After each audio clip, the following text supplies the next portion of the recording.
Пътуването с самолет е приятно за едни и стресиращо и кошмарно за други, които се страхуват и ужасяват от самото летене и от факта, че не са здраво стъпили на земята. Въпреки това, статистика сочи, че по света около 2,75 милиарда хора пътуват с самолет, а също и че това си остава най-безопасният транспорт в света. Интересни факти за летенето с самолет, които може би не знаеш.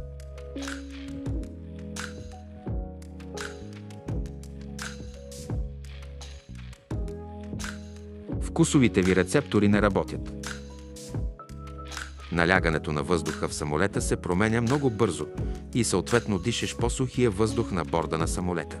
Това предизвиква свиване на носната мембрана, което може да доведе до намаляване на усещането за вкус.